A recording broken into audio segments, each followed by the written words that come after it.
Joining me now, Sirius XM radio host and columnist with the Daily Beast, Dean Abdallah, Dr. Wendy Osefo, professor of political science at Johns Hopkins University and a contributor to The Hill magazine, and Joe Watkins, GOP strategist and former White House aide under President George W. Bush.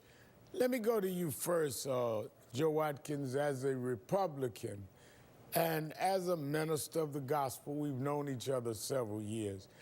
Is it not a real frightening kind of circumstance that we find ourselves in, that the President of the United States has so many serious questions about his dealings with Russia, who many of us have always grown up to see and in our adult life continue to see as an adversary to American interests?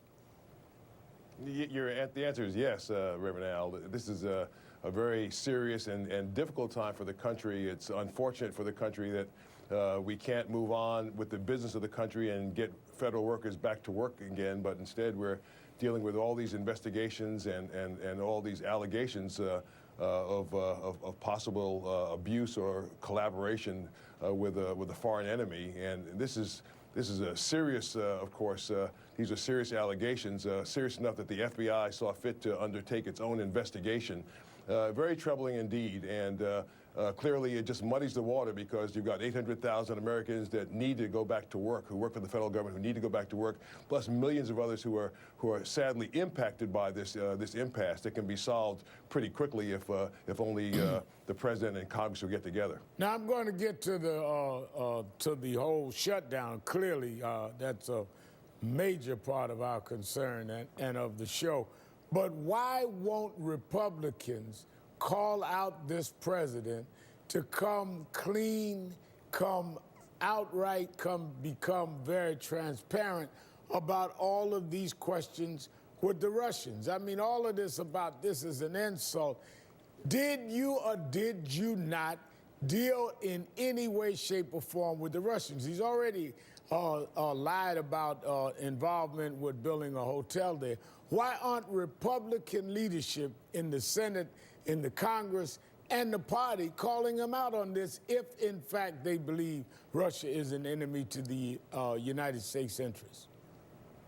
Great question, Reverend Al, and the answer for the most part is self-interest. I think on the part of so many elected Republicans in both the House and the Senate, they're concerned about themselves and, of course, their own re-election interests, and they're not necessarily willing to jeopardize those positions by challenging the president and challenging what he has said or what may be happening right now. So that's why at this point you see so few Republicans speaking out. It'd be better if they did. At the end of the day, you get elected to represent not only your district or your state, but the best interests of the United States of America. And in a perfect world, they would be willing to come out and to call it as they see it and to ask all the tough questions that they would ask of any American president under these circumstances. Well, Wendy, I'm not even asking for a perfect world. In a normal world, you would think that people that preach patriotism and has all kinds of sermons about loyalty to the flag, that some of them, 5, 6, I'm not asking for everybody, would stand up and say, this is outrageous. We're talking about the President of the United States meeting with the President of Russia and somehow not disclosing what the conversation was. I mean, we've never heard of this in American history. We have never heard of this in American history at all, Reverend Al. And you bring up a great point. There's even some conversation around the fact that there was an interpreter present when he was having a phone call with Vladimir Putin, and he told the interpreter, do not state what was stated within this conversation. When the president of the free world can say that when he's talking to someone who represents theoretically the enemy of the state, then we are in dire circumstances. And And the fact that the Republican Party cannot stand up and say, Mr. President, what you are doing is not only putting our party in jeopardy, but our country and our democracy in jeopardy, speaks volumes to the ways in which this issue not only extends to the President of the United States, but it trickles down to the Republican Party. And let us just be clear, this is outside of Trump. When it comes time for election, all Republicans are going to be held accountable because they are standing by this. And quite frankly, you know, if you are standing by when someone is doing an injustice to the country, then you yourself also have blood on your hands. Now, we're looking at this, Dean. You've got the Russian question where the Republicans are not calling out the president to come, whatever it is. Sure. I mean, they're not even putting any pressure on him. And you've got the government shutdown, 800,000 people. That's not including the contractors, subcontractors, and those that work for them. 800,000 people has already gone through 3 weeks. We're heading into our fourth, not being paid over a wall that they won't stand up to or for. The people say, first of all, the wall, by many experts, has nothing to do with enhancing border security. Everybody wants border security. No one's talking about open borders. I mean, how does the Republicans go into an election season next year where they are in the vulnerable seats in the Senate? How do they explain this? It's as if we didn't have a midterm election in November where Donald Trump made immigration and a hawkish line on it the issue. And Democrats won a record number. We won 40 House seats and got the most votes of any party in a midterm ever. The reality is 800,000 federal workers right now don't know how they're going to pay their next bill. Only 40% of Americans have $1,000 in their savings account. So think about that. If you're out there, you didn't get paid for 3 weeks, sort your mortgage or rent's going to be due, car payment. I've talked to people on my radio show almost in tears saying, I have deductibles for my children that I have to pay, and they work for the government. I don't know how I'm going to pay that because I'm running out of money. And sadly, Trump doesn't care because polls show the GOP base, even today polls came out, are fine with this. And Americans are hurting, but Trump does not want to be the president of the United States. And I say this honestly, not hyperbolically. He wants to be king of his base. So if his base is happy, he doesn't care if other Americans suffer.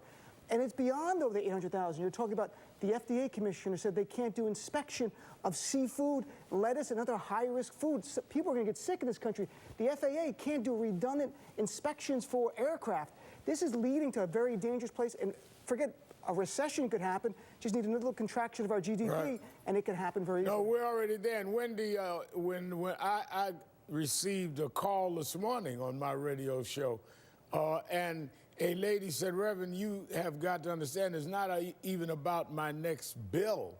It's about buying milk for my children. I can't go to the grocery store and offer a letter from the government that I'll be paid by and by.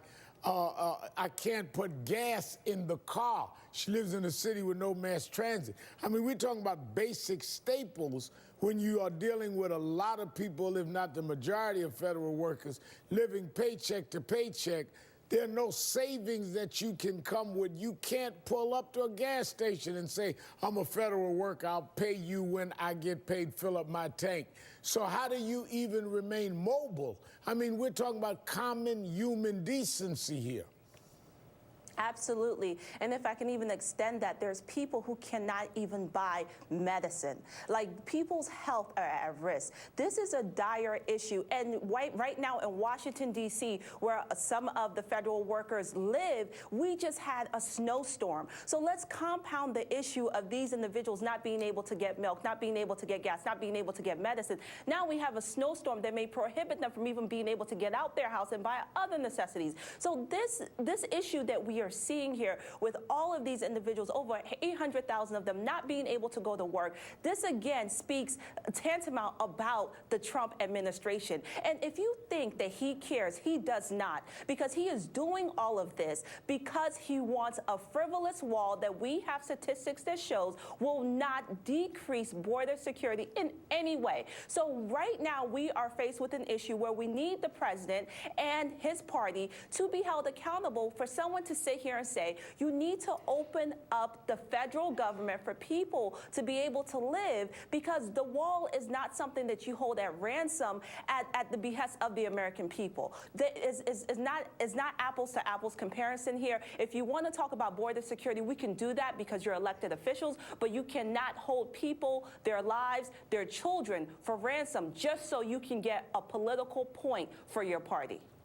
Joe Watkins, as I said earlier, not only are you a Republican strategist, you're a minister. Where is the moral issue? Where are all the evangelical ministers that stood by this president that ignore the fact that you have people that can't buy medicine, as Wendy said, that can't deal with buying staples, milk for their kids?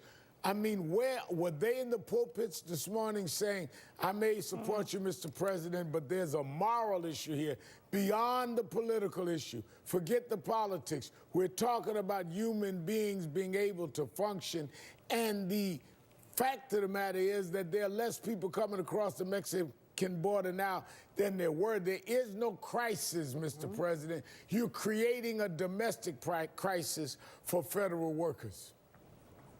Well, sadly, there are so many evangelical ministers who have not stepped up to the plate when it's been needed during the last several years. If you consider what happened in Charlottesville a year and a half ago, where were the evangelical ministers speaking up about what was right and what was wrong there? Where were the evangelical ministers who were calling the president to task for not condemning the racists who attacked the people in that march?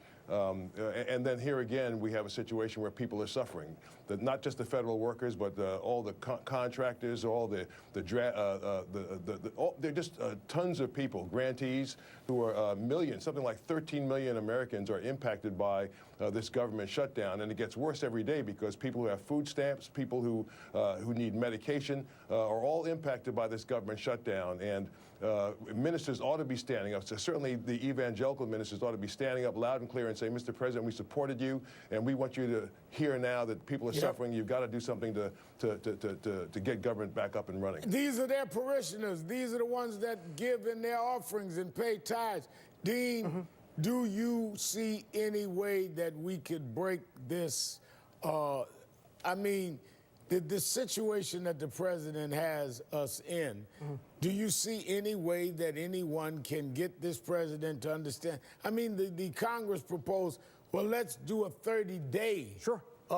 Bring the government back and we can debate it and figure out a way. He wouldn't even do that. Nope. My wall, or forget all of these people. Maybe with all the information about Trump and Russia, maybe get Russia to pay for the wall to help Donald Trump out at this point, to save him. Here's what it's going to take, something you're not going to hear from the right.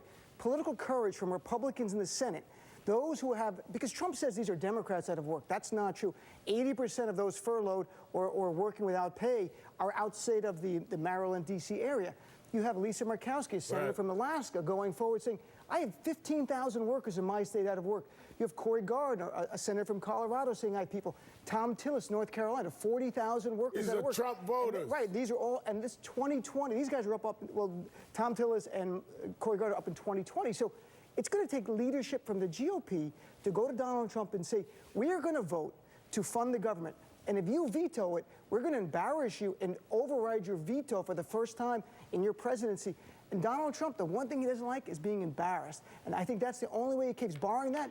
He said yesterday, he doesn't care. He's going to continue with this weeks and weeks. Imagine having no salary for weeks and weeks and having no idea when your money's coming in. No, it's incredible. Well, they raised the question to him, could he relate? He said, yes, I can relate, and we've always adjusted, let them adjust. Well, thank you, Dean, Wendy, and Joe. If the president's watching, adjust your screen. I'm not finished with this yet. Coming up.